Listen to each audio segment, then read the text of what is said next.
Top German politicians and chancellor candidates face off in a final debate ahead of Sunday's federal election.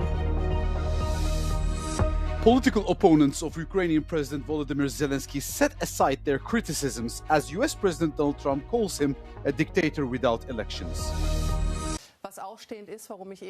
As Germans gear up to take to the polls on Sunday, candidates for the top chancellor job faced off one last time in a televised debate. The war in Ukraine and shifting U.S. foreign policy dominated much of the discussion. Since Donald Trump's inauguration as U.S. president, his desire to broker a peace deal in Ukraine has come at the expense of alienating European countries. German politicians acknowledged that the shifting approach in Washington has heightened the threat of war, but some argued that it's time to adapt. Halten wir zunächst einmal fest, mit der Politik von Donald Trump ist endgültig eine andere internationale Politik verbunden. Machtpolitik wird gemacht, Russland, China, USA. Das ist gegen die regelbasierte internationale Ordnung und den Multilateralismus gerichtet. Das heißt, wir müssen uns rüsten. Die Zeit der moralischen Appelle der feministischen Außenpolitik ist vorbei. Dabei ist festzuhalten, dass Donald Trump genau das jetzt umsetzt, was wir als AfD seit 3 Jahren fordern, und zwar einen sofortigen Waffenstillstand und den Eintritt in Friedensverhandlungen. But some of the candidates believe that securing Europe starts with Ukraine and showing a united front against Russian aggression. Friedenssicherung kann doch nur über die Ukraine erfolgen. Über wen denn sonst? Da ist ein 800.000 Mann Heer. Die müssen die Friedenssicherung leisten. Das, was wir tun können, ist, dass wir sie in die Lage versetzen, eine Friedenssicherung zu leisten. Das ist das Einzige. Wir können das mit Waffen entsprechend ausstatten. Wir können das mit Logistik ausstatten, dass das funktioniert und eine Ausbildung bei der Bundeswehr hat. A recent study revealed that continental peace and security was the most important issue for some 45% of voters.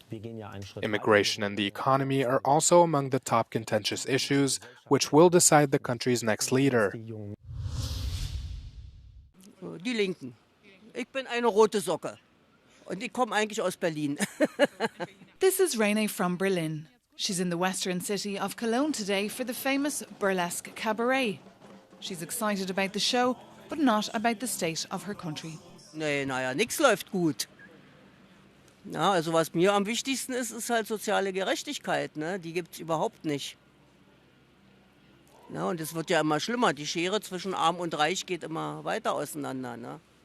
Polls say the conservative Christian Democrats will come out first, followed by the far-right AfD. The Socialists and Greens have gone down in popularity. Voters here are eager to decide who should run their country for the next 4 years. Sonntag werden wir auf jeden Fall wählen und in Deutschland muss sich was ändern. Ja, ich habe meine demokratischen Ideen im Kopf und die werde ich auch umsetzen. Für Wohlstand und für Toleranz, mehr Toleranz habe ich gewählt. Genau, und Hauptsache nicht die AfD. Wirtschaft, weil Wirtschaft ist ganz wichtig für uns, für den Standort Deutschland. But despite all the gloomy predictions about the German economy contracting, here in the main shopping street of downtown Cologne, business seems to be doing just fine. In fact, some outlets are even opening up. In unserem Geschäft läuft's gut. Obwohl der Winter die verkaufsstärkste Zeit ist und der geht ja jetzt so langsam zu Ende, aber trotzdem läuft's gut. Ja, es gab schon ein paar Schwierigkeiten, auch mit der Ladensuche natürlich. Alles ist ein bisschen schwieriger, die Mieten sind super hoch, ne?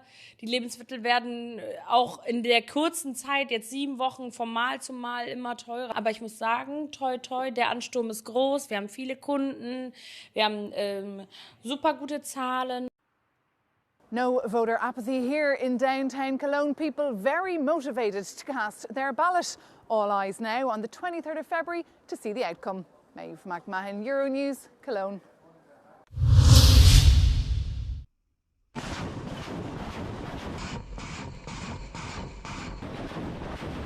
Ukraine is about to enter a 4th year of war since the Russian-led invasion.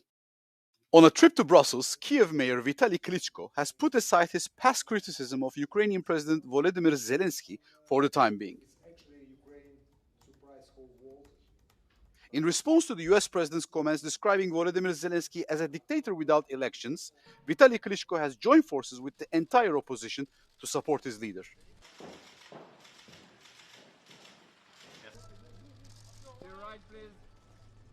The two have had a tense relationship for several years, marked by exchange of accusations. Situation during the war is very difficult, and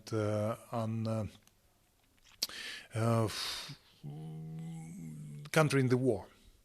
The millions of people are right now on the front line, millions of people outside of the country, millions of people inside country refugees, and during the war to make election, it's actually with competition, political competition inside the country during the war can destroy the country from inside. But political unity and the rule of law in Ukraine are not without their flaws. Ukrainian opponent and former President Petro Poroshenko has been sanctioned by Volodymyr Zelensky, who accused his predecessor of high treason. This move is perceived as a political quarrel between the two leaders over the electoral debate.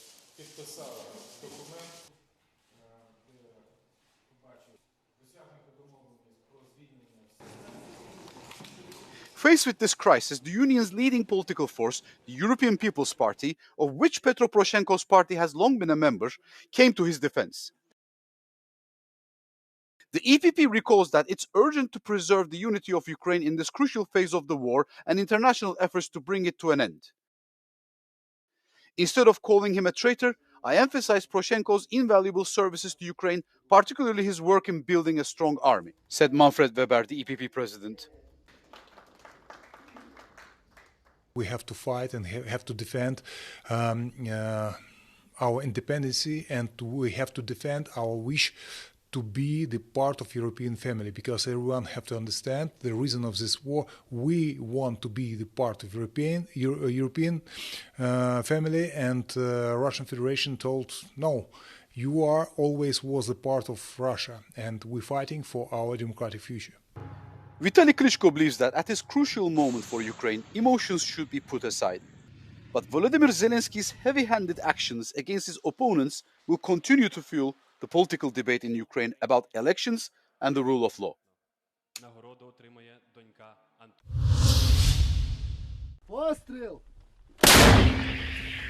With hundreds of thousands of dead or wounded and no end in sight, war has been raging on for nearly 3 years in Ukraine. But the successes and mistakes of both Ukraine and Russia are a lesson for the French army. This high-intensity conflict foreshadows the war of tomorrow due to the many technological and tactical innovations. It's even pushed the French army to go as far as to create its own special defense innovation unit. Ce qui est important pour nous, c'est finalement l'innovation et la capacité d'adaptation qu'on a constatée au cours de ce conflit, qui pour nous en fait mobilise vraiment notre énergie en préparation. One key takeaway this year, the hidden electronic warfare battle that's reshaping the Ukraine war. This has forced French military leaders to consider where there are gaps in their own capabilities. Si vous êtes plus capable d'utiliser votre téléphone portable parce qu'il n'est plus capable d'aller se relier à une borne, c'est quand même un petit peu compliqué. Voilà, donc dans le champ militaire, que ce soit pour les communications, que ce soit pour les systèmes de guidage à base de GPS, donc ce qui fait partie de notre quotidien, que ce soit pour les systèmes d'échange d'avions entre eux, ou voire même le guidage d'un drone avec son pilote, tout ça exploite le champ électromagnétique. Et donc être en mesure d'agir sur ce champ, c'est être capable d'interdire son utilisation. Et c'est un domaine qui bouge très très vite. Il faut qu'on soit bien présent là-dessus parce que c'est un élément clé. The war even inspired the creation of a new NATO-Ukraine center in Poland, inaugurated this week to help the alliance learn important lessons from the battlefield in Ukraine.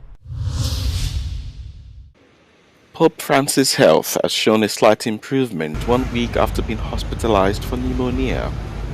According to the Vatican, the pontiff's clinical condition is slightly improving with no fever. The 88-year-old Pope is reportedly still suffering from the lung disease but continues to breathe independently, with his heart still holding up well. On Wednesday, Italy's Prime Minister Giorgia Meloni said she was happy to have found him alert and responsive after visiting. Earlier this week, local media reported that Francis privately told confident he may not survive the ongoing health scare, prompting fears across the Catholic Church and among the Christian faithful. Francis has led the Roman Catholic Church since 2013 and won praise in progressive quarters for making the church more inclusive in rhetoric and practice.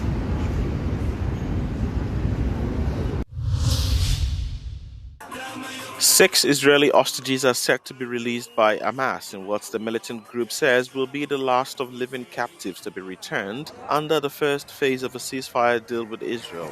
According to the militant group, Israel will be releasing 602 Palestinian prisoners and detainees in exchange for the hostages. It comes as controversy greeted Hamas's return of 4 bodies on Thursday that Israel said did not contain the remains of Shiri Bilbas, a mother of 2 who was killed alongside her children in the October 7, 2023 attack on southern Israel. Meanwhile, relatives of some of the remaining hostages still being held in Gaza at a Friday ceremony in Tel Aviv called once again for the immediate release of all abductees. Hamas and Israel have yet to negotiate the second and more difficult phase, in which the militant group is expected to release some 33 remaining hostages in exchange for a lasting ceasefire.